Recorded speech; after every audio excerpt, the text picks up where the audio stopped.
welcome back. Yeah, man, how you doing? You good? I know you like. What's poppin', y'all, and welcome back to my YouTube channel. My name is Carnisha XO. New here, welcome. Thank you for clicking on this channel. So if you already know by the title, this is going to be my little, I guess, review. First, I was gonna read the whole book and then come with a review, but it wasn't working out. So I was like, let me take this step by step, okay?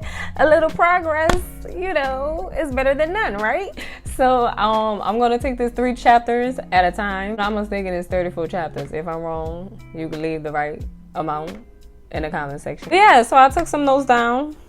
Y'all can let me know how y'all feel in the comment section. So just a little background about like how I feel about winter or whatever, because I did read The Coldest Winter Ever. Now I kind of got late on that because everybody was reading it in middle school and I just was not, I don't know, I wasn't impressed at the time or whatever. Not saying like I read the book and like I wasn't impressed at the time, but like everybody was just on it. And it's just like when everybody on something all at one time, I'll be like, I'ma wait. I don't know, that's just me. So when I finally picked the book up, it was like in 2018. I was really excited, you know. So I read the book and I was just, well, it took me a minute to read it. I ended up reading Portia Santiago's book, which I'm going to, you know, upload my little review about that because I actually finished these books. So I read Portia Santiago's book and I read Midnight's book, and it's like I couldn't read it straight through. Like I don't know. Like let me know if it was the same thing for y'all. Like I could read a couple of chapters at a time, then I put the book down,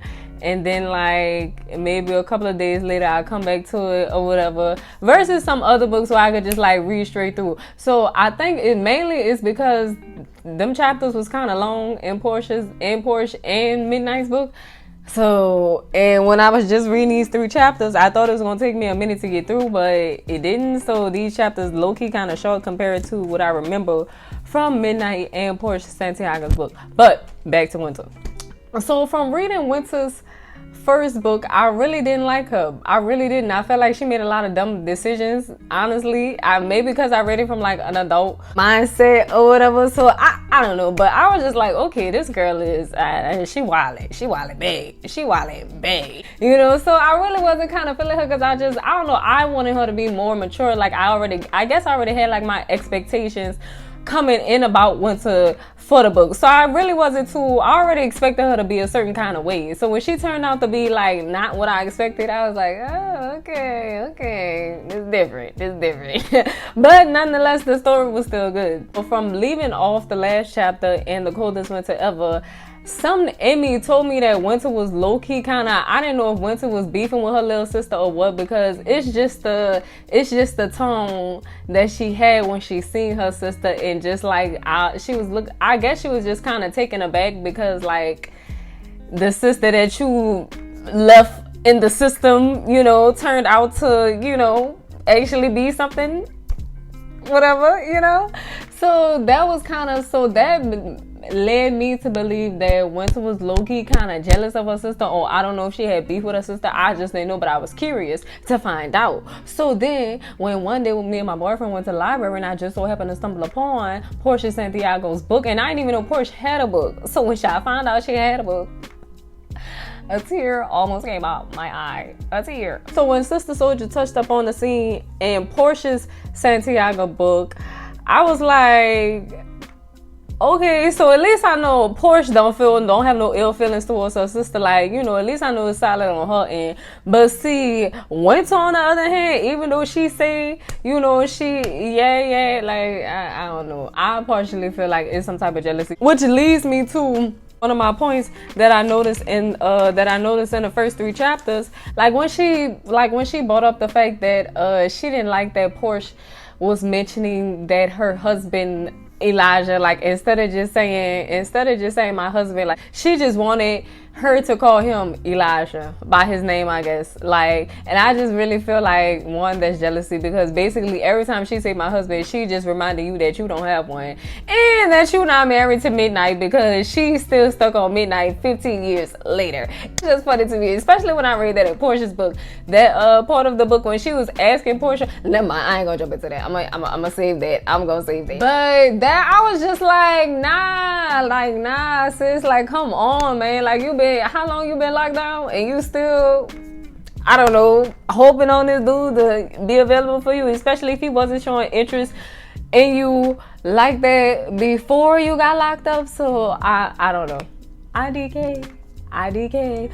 But starting off with the first chapter, I thought it was kind of I like how she got straight to the point. Like, once it got shot, first page, she got shot or whatever. I didn't think she was gonna die, but as I kept reading it, I was like, okay, so we basically gonna be reading this from a dead person's perspective, which hence the title, Life After Death makes sense. So I really think this is a cool perspective to read from, because you just never it's just different. Like, you always reading from the first point of view, the second and third person point of view, but you rarely read from like a dead person's perspective and point of view. I thought that was kind of cool and interesting.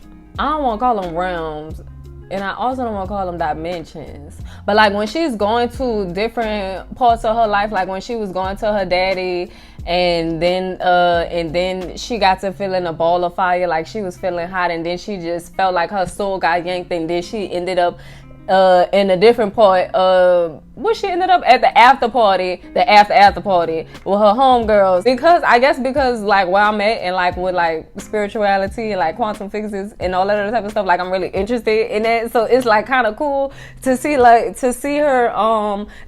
describe that in a book. And that's one thing I can say about Sister Souljah, like she's very descriptive. Just from reading her past 3 books, like she's just very descriptive. And one thing I can honestly say, I really love how I'll say her male characters are like bomb from Santiago to Midnight to, it was another main male, to Elijah, like shout out to you, sis, shout out to you. All of them nice.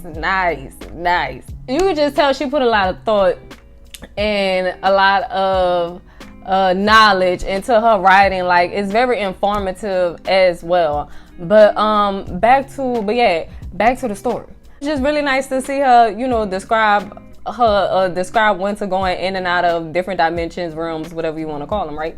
So another thing is, I really like how Winter admires her father. Like, she really just admires her father, which if you're a daddy's girl, then I totally understand that. I couldn't believe that she really wanted Elijah to like get her daddy out in order for this deal to go through. Like, she just picked the most, like, a lot of stuff I felt like Elijah could have got done, the stuff that she was requesting, but when she was like, yeah, and we're gonna talk in person about what I really want you to get done, but if you can't get this done, then the deal is off the table. And when I read it was to get her daddy out of jail, I was like, now what if that boy couldn't have got that done? So then you was gonna sit in jail, not sit in jail, but like, then what you was gonna do? Like, what you was gonna do then? I think she was really trying to push the limit to see if he really was capable of doing everything he said he was gonna do. But anywho, a funny part, I had laughed. Did anybody else laugh when the part in the book when she said, you ever seen a dead bitch dance? And she was like, me neither, but I'm doing it. That was funny. Yeah, so finally getting to that part when we found out who killed her, and it ended up being Simone. Now I'm gonna have to, even though they kind of jogged my memory in the character about who Simone was. Basically, Simone is the girl that ended up going to jail from stealing a dress for Winter that Winter claimed that she was gonna wear, but yeah, ended up getting that girl going to jail. I'm curious to see how they gonna go about using her and exploiting her name and just exploiting her story or whatever, because I definitely feel like they're gonna try to make money off her name based off the conversation that they had. And also, I think it's funny, I thought it was funny when Asia had screamed, that was 15 years ago, because it was like, why y'all still stuck on some shit that happened 15 years ago? Like, why? Winter still stuck on it, Simone still stuck on it. Like, let that hurt go, let it go.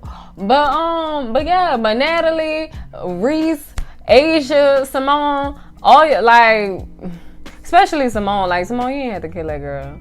I'm curious to see like if Winter is going to really take a step back and try to understand other people perspectives of her. Like, I wonder how she's gonna take that. Like, I wonder if she's gonna do some self-reflecting and, you know, like, damn, like, you know, like, dang, I really messed over some people in life, or dang, I really made some mistakes in life, you know. So I really want to see, like, if Sister Souljah is gonna go into, like, how her decisions, like, if people in her life are gonna reflect on the decisions that Winter made and how it affected them. I hope I'm saying this right. I feel like my words are getting all over the place. I'm also curious to how she's gonna kill the person that's responsible for her death, like, especially from the realm that she's in.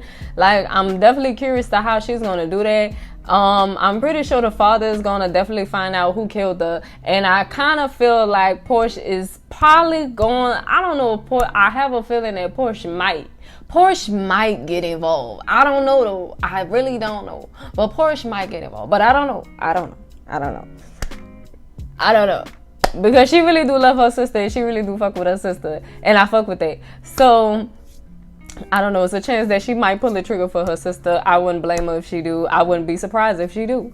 So yeah, so that's that. I'm also curious to see, like, how Elijah business and a reality TV show is gonna go on. Oh, that's another thing too. I really wasn't too impressed with the fact that she was about to start a whole little reality TV show. Like, I don't know. I guess to, like, go with the era nowadays, like, everybody doing the reality TV shows, especially, like, it's people who once had status, you know, now they want to get into their life and what they are now. So I guess I can see how they kind of go into with the era now. But yeah, though. But overall, I'm kind of interested to see what the next few chapters hold. And yeah, though. So if y'all like this video, make sure you give it a thumbs up. If you want to see more of my reviews on Life After That by Sister Souljah, then make sure you subscribe so you don't miss any more videos. And I will definitely catch you guys on the flip side. But wait. Before you leave, make sure you follow me on social media so you can definitely, like, communicate on, like, my social media platforms a bit, especially about, like, the books that I'm reading. So yes, but other than that, I will catch you guys on the flip side. Love, peace, and happiness. I see the girls in the club, they getting wild for me.